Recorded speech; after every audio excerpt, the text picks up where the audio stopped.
Sky Churning, Part 2. The semi's wheels bucked down the road. Like a speedboat slapping waves on a windy lake, I looked in my rearview mirror and saw the 18-wheeler nearly skidding toward the ditch. I watched a half-shredded tire leapfrogged out into a cow pasture. On the other side, the pickup bounced over the ditch, through a narrow field of grass, and planted its nose into a fence post. I watched it getting smaller the further away I drove. Radiator steam made it look like the truck was smoking a cigarette.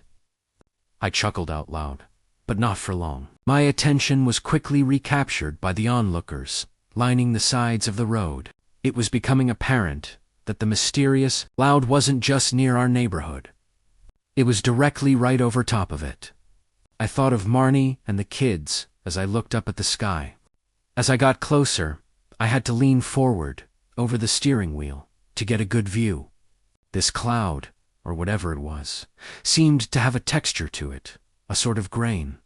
It swirled in a clockwise motion, not like a tornado, but more like a herd of spooked horses racing around a track. The first thing I noticed when I drove into our residential area was 3 or 4 families racing in and out of their homes with luggage, bags, and arms full of assorted belongings.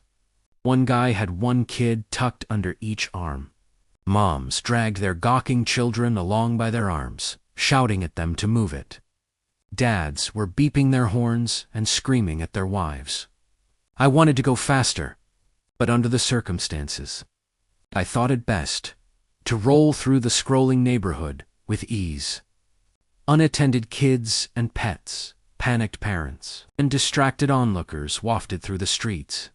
It was like watching a bunch of aimless drunks trying to find their car in the parking lot at the end of the night. Rounded the last corner. From there it was a straight shot to our house. I don't know why. As badly as I wanted to get home to my loved ones, I don't know why I stopped for a moment, but I did. I rested my foot on the brake and leaned forward as far as I could, with my elbows over the steering wheel and my head cocked sideways. I looked up at the cloud. There was no cloud. Follow for Part 3.